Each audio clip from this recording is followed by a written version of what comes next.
Hi guys, welcome to today's Monday Rapid Fire. Let's crack straight in. Geopolitical instability throwing the market for a bit of a loop, but I am of the view that the worst is probably over here, and the way I'm basing that, why I'm basing that on rather, is gold isn't moving higher and oil has been actually suppressed. It's going lower. So if the Straits of Hormuz, if there was going to be escalation around that, we hear that a lot. I've also posted the masterminds why I think that is a red herring.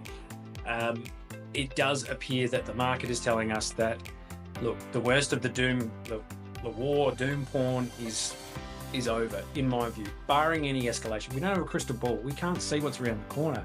Investors and markets are trying to price everything in and anticipate what's going to happen next.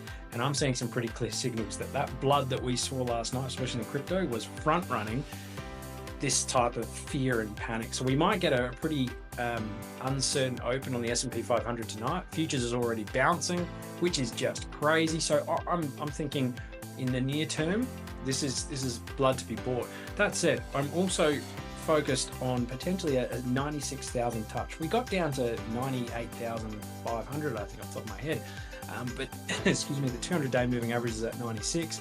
Also lower 90s is still there, but wouldn't want to stay in that region for too long. I still have orders in that region. So again, it's so important to have an upside and downside strategy. If we see further random events that come out to escalate the situation, which is definitely possible in this very headline-driven market. But you can just read there around crude oil and what it signifies there. Now, I don't want people to just get sucked into this shorter-term, doom and gloom and miss the forest for the trees. So if you missed my newsletter that came out Thursday, that's what I essentially wrote here about the war. And I just looked at the data and what it showed you. And there's never been it's horrible to say, but there's never been a time when a scenario where there's war and military conflict in modern times where it's been a bad decision to buy the blood. So that's just true. Every single time it's happened, there's a dip. It's kind of like sell the drums, buy the cannons, essentially. And what we've seen now is kind of a settling in of the situation. Again, it's very volatile and dynamic, but barring anything that happens, now the US has done its thing, is Iran going to retaliate? Who knows? But right now it seems like the markets are fairly confident that World War III isn't going to happen. So that's just what we have to play with. Now, don't miss the forest for the trees as well, in that the central banks are only just beginning their cuts, and the US has barely started. They did one cut last year and haven't even started. So this is a really interesting graph where you can just see the tightening happen all through January 2023. And as Bitcoin and crypto are a very liquidity-driven market, when that happens and the tightening happens, we see low prices. When we're going into a loosening of monetary policy phase, we're going to see an up move in the markets. And it's kind of been delayed with everything that's been going on. A lot of this loosening and the expansion of M2 has been delayed. So we still have a good 6 months ahead of us, in my view, maybe longer, if Bitcoin and crypto are adhering to more of the business cycle rather than the 4-year cycle, which I think it is.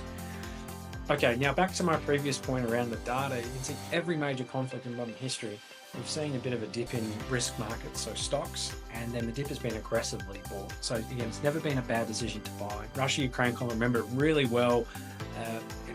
Remember it happened, there was lots of fear around nuclear weapons and escalation, but once that fear was sort of digested and realised it was an unlikely scenario, and the war was understood about what was going on. Markets hate uncertainty. Once, even if a bad situation was known about it, markets tend to really like that and respond. And this hilarious graph, it's so useful just to look at sometimes if you want to think about it. Nuclear war happens, you die. Nuclear war doesn't happen, you don't buy, you sideline, you buy, you're rich.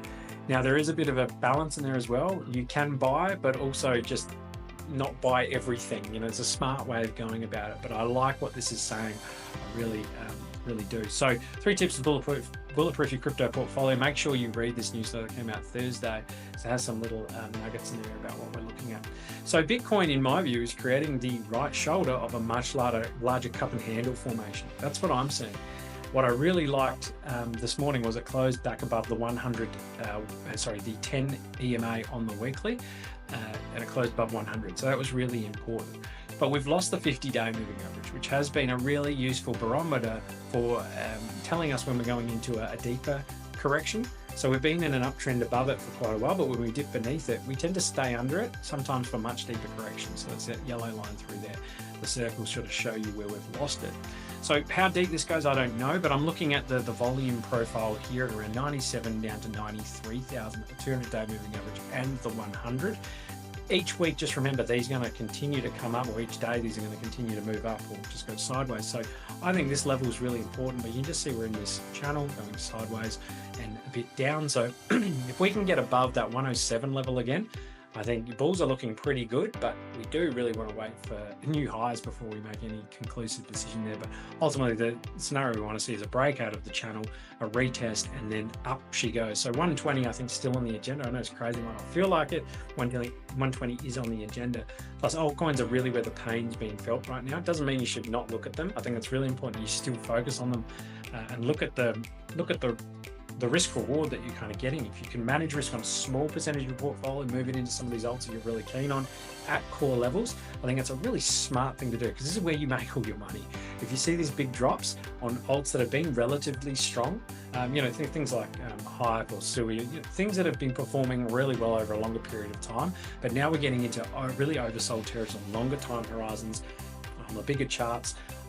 Look, eventually this is going to reverse, and that's the way I'm positioned, it's the way I'm thinking about it, because otherwise what are you doing here?